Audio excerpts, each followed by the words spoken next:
नमस्कार साथियों, स्वागत है आपका इस वीडियो में। और हम लोग इंडियन पॉलिटी की शुरुआत करने जा रहे हैं। आपके आने वाले सभी पेपरों में ये बहुत इंपॉर्टेंट रोल प्ले करेगा। एक चीज़ और, चाहे आप कोई भी एग्जाम देने वाले हो, चाहे वो एनडीए का हो, सीडीएस का हो, ठीक है ना, सभी में इसके क्वेश्चन पूछे ही जाते हैं।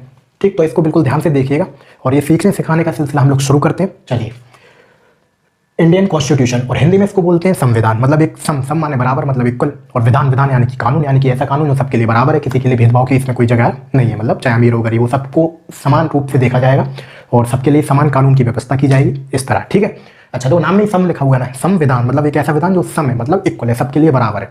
ये तो मीनिंग हो गया, मतलब एक ऐसा विधान जो करे सभी चीजों का निदान, संविधान। अच्छा, इंग्लिश में इसको बोलते हैं कॉन्स्टिट्यूशन।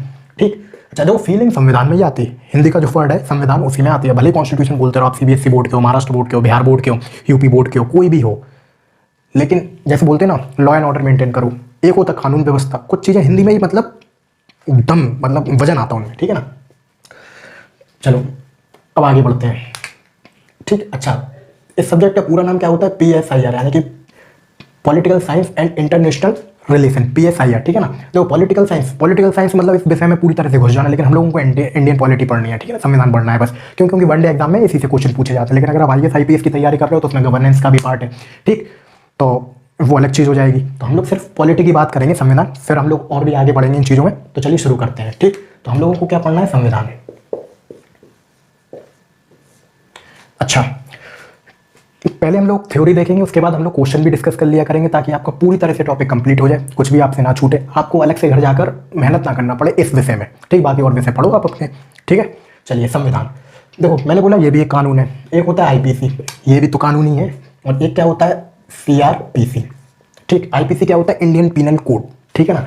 जब आप कोई भी जुर्म कर देते हो, कोई भी ऐसी हरकत कर देते हो, या किसी का शोषण किया, या फिर मतलब आत्महत्या करने पर मजबूर कर दिया, या फिर चोरी कर ली, हत्या कर दी, कुछ भी बंदूक से उड़ा दिया, ठीक है, तो आपको पुलिस उठा के ले जाएगी। तो वो आपको किसके तहत उठा ले जाती है? बोलते हैं ना कि धारा, आप पे ये वाली धारा लगा दी गई है, ठीक, फिर आपको कोर्ट में पेश किया जाए। आप मतलब इन जनरल में बोल रहा हूँ, आपको नहीं कह रहा हूँ, आप तो बड़े सज्जन व्यक्ति हैं। ठीक, तो पुलिस किस किताब को फॉलो करती है? IPC। इसमें क्या होता है? सेक्शन,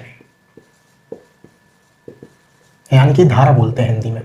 ठीक, जज साहब कोर्ट में जब जाते हैं तो उसमें भी सेक्शन होता है। हिंदी पिक्चरों में आपने देखा होगा कि ये मुर्जिम को इस सेक्शन के तहत, इस धारा को फलाना फलाना धारा के तहत ये सजा सुनाई जाती है, फांसी की सजा सुनाई जाती है, आजीवन कारावास दिया जाता है, धारा 302, 307, इस तरह से। ठीक है, चलिए, यानी कि अगर आप सज्जन तरीके से जी रहे, कोई कुछ भी गड़बड़ नहीं कर रहे, मस्त तरीके से जी रहे हो, सारे नियमों का पालन कर रहे हैं, किसी का शोषण नहीं कर रहे, किसी के साथ जुर्म नहीं कर रहे, किसी का कुछ भी बिगाड़ नहीं रहे, तमीज से रह रहे, कोई हरकतबाजी नहीं कर रहे, मुन्ना भैया गुड्डू भैया ये वाली चीज़ें नहीं कर रहे अगर आप, तब आपके ऊपर एक ही कानून लागू होता है, जिसे कहते हैं संविधान। ठीक है, कोई दिक्कत नहीं। लेकिन जहां आपने गड़बड़बाजी की, वहीं आपके पुलिस उठा के ले जाएगी। ठीक है, तो वो लगाएगी आप पे IPS के सेक्शन, जिसके तहत वो आपको धर लेगी थाने में। ठीक है, फिर आपको कोर्ट ले जाया जाएगा, जहां आपको सजा हो जाएगी।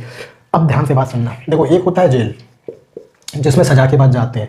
एक होता है पुलिस के अंडर। पुलिस भी दो तरह की होती है। एक होती है जेलर वाली, यानी कि जज सजा के बाद भेजता है, ठीक है ना, वो जेल ज़्यादा आरामदायी होती है। ठीक, वैसे तो जेल कोई आरामदायी नहीं होती, लेकिन अगर लोकल पुलिस, डिस्ट्रिक्ट पुलिस, जिला पुलिस के अंडर में, तो भाई साहब पीड़ा क्या होती है समझ में आ जाती है इंसान को।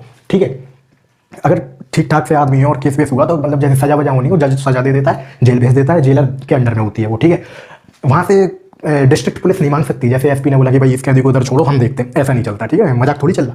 ठीक, अगर बहुत उल्लू उजुल्लू आदमी हो, है बहुत ही ज़्यादा कांड कर रखे हैं, जज को लाया, निपटा जा रहे थे, तो डिस्ट्रिक्ट पुलिस को दे दिया कि आप इन्हें समझाएं, बस पुलिस लेती रिमांड पे, और जहाँ रिमांड पे लिया तो समझो वहीं खेल हो गया, क्योंकि रिमांड पे अच्छे लोग जाने से डरते रिमांड पे। ठीक है ना, पुलिस रिमांड में कुछ भी हो सकता है भाई साहब, कुछ भी, A to Z। पता चला गाड़ी में ले जा रहे, गाड़ी रोक दी, पुलिस वाले चाय पीने लगे, ठीक है, पान वान खाने लगे, वहाँ से गोलियां चल गई। ठीक है, एनकाउंटर, गाड़ी पलटाना, सब कुछ रिमांड पे ही होता है। इसलिए रिमांड बहुत खतरनाक होती है। इसलिए बोलता ना कि चलो हम जेल जाने को तैयार है, हमें जेल में भर दो। ठीक है, जेल में अब डिपेंड करता है कौन कैसा आदमी है। बड़े बड़े नेता लोग जब जेल में जाते हैं तो पूरी व्यवस्था रहती है, पूरी बढ़िया, फ्रिज रहेगा, AC रहेगा, कोई दिक्कत नहीं। कोई रिपोर्टर आया तो पता चला उन्हें कोई रिपोर्टर आया, आपने एक मूवी देखी होगी, उसमें दिल है हिंदुस्तानी में, नहीं वो जूही चावला रिपोर्टिंग करने जाती है, उसमें नेता बंद रहता है जेल में, तो वो कहता है दिक्कत क्या है, खोल के आ जा रहे हैं बाहर, टहलते टहलते बात करेंगे। वो जेल में ऐसे घूम रहे हैं जैसे मॉल में घूम रहे हो, अपने घर में घूम रहे हो, कोई दिक्कत ही नहीं। ठीक है, तो चलिए, हम लोगों को क्या पढ़ना है? संविधान। चलिए शुरू करते हैं। तो संविधान कानून की एक ऐसी किताब आप मान सकते हैं, तो जैसे कोई भी सिंपल सी आप किताब लेकर आइए, हिंदी की किताब लेकर आए आप, ठीक है ना, कहानियों की किताब लेकर आए आप, ठीक, उसमें रहता है भाग रहते हैं, कहानी का भाग 1, भाग 2, भाग 3, ठीक। फिर भाग के अंदर भी भाग रहते हैं, ठीक। टॉपिक, सब टॉपिक, इसी तरह से ये भी किताब है। तो यानी कि इसमें क्या होंगे, भाग होंगे। और अच्छी बात, ये वन लाइनर किताब है मतलब लाइन्स के फॉर्मेट में, ठीक है। तो कुछ लाइन को जोड़ के एक भाग में डाल दिया, कुछ लाइन को इकट्ठा किया एक भाग में भर दिया, कुछ लाइन को इकट्ठा किया एक भाग में भर दिया। क्लियर है, ठीक। और उन्हीं लाइन्स को बोला गया क्या, अनुच्छेद, यानी कि आर्टिकल। बोलो हाँ, ठीक। और कई सारे आर्टिकल को मिला के एक पार्ट में कंपाइल कर दिया, उन्हें क्या बोला गया, भाग, या फिर कह सकते हैं आप पार्ट। क्लियर है, क्लियर है। चलिए, तो एक एक चीज समझेंगे, एक एक चीज, ताकि आपको अलग से मेहनत ना करनी पड़े याद करने के लिए। और मेहनत करनी भी नहीं पड़ेगी, एक चीज को खुद इतनी बार रिपीट करवाऊंगा मैं कि आपको टेंशन ही नहीं होगी कुछ याद करने की। दो, ठीक है। तो इसके अंदर क्या है, भाग। हिंदी में, इंग्लिश में पार्ट कह सकते हो, ठीक। कितने भाग हैं, टोटल 22 भाग हैं। वैसे तो 25 हैं, लेकिन ये बाद में और ऐड कर दिया गया। जैसे पार्ट 4 है तो 4 का यानी कि 4A ऐसे कर दिया, तो ऐसे ऐसे करके 25 हो गए। लेकिन हमें तो मेन याद रखने हैं 22, ठीक। बाकी डिटेल में तो डिस्कस करेंगे ही करेंगे। चलिए, फिर मैंने बताया कि ये वन लाइनर पुस्तक मान सकते हैं आप, ठीक है ना। तो कुछ लाइनों को इकट्ठा करा, एक पार्ट बना दिया, जैसे 1 से 4 तक की लाइनों को इकट्ठा करा, ठीक। अनुच्छेद जिन्हें बोला गया है आर्टिकल को, वो भाग 1 में डाल दिया गया। Clear, clear. तो नेक्स्ट जो टर्म है, शुरू के 2-3 दिन आप बहुत टर्मिनोलॉजी सुनेंगे इसकी। तो कानून है, कानून के अपने हर एक फील्ड के अपने एक पर्टिकुलर टर्म्स होते हैं। जैसे फाइनेंस अगर पढ़ रहे हो तो फाइनेंस में देखोगे आप, ठीक है ना। तो उसके अलग टर्म्स होते हैं, अकाउंटिंग के अलग टर्म्स होते हैं, हर चीज़ के अपने अपने अलग टर्म्स, ज्योग्राफी के अलग टर्म्स होते हैं, पॉलिटी के अलग तो हैं, ठीक। चलिए, तो हम पढ़ने जा रहे हैं अनुच्छेद।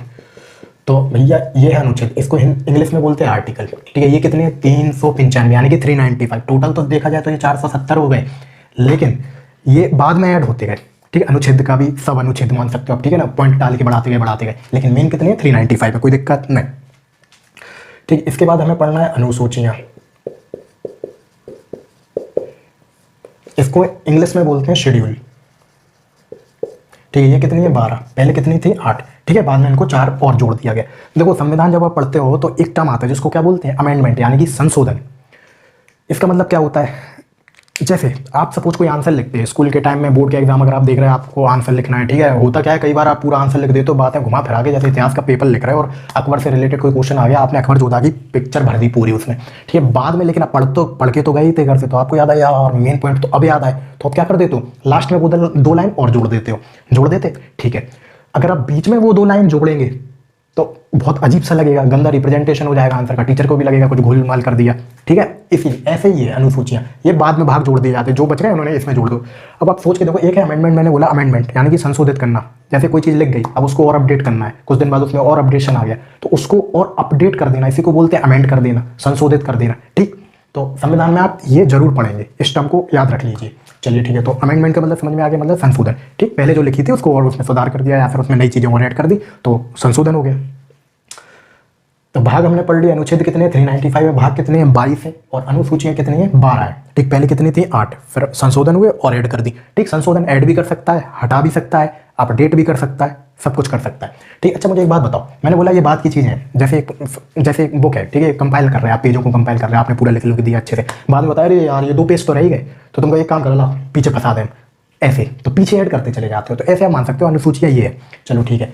अब आप खुद सोच कर बताइए, अगर आपको संशोधन करना है, अमेंडमेंट करना है, तो किस चीज़ में इजीली हो जाएगा, इसमें बताइए।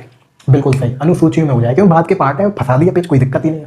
बीच में उंगली करने जाओगे इधर पे, ये अपना अनुच्छेद 2 में, तो दिक्कत हो जाएगी, बहुत टफ होता है, ठीक है ना। अनुसूचियों में अमेंड करना इतना टफ नहीं होता, लेकिन इनको अमेंड करना बहुत टफ होता है। क्लियर है, चलिए। अच्छा, ये जो IPC वकील होती है ना, वकालत करते हैं, ये वकील लॉयर वगैरह जब प्रैक्टिस करते हैं, जब पढ़ाई पढ़ रहे होते हैं, तो इनको सब पढ़ना पड़ता है, सारी धाराएं, ठीक है ना।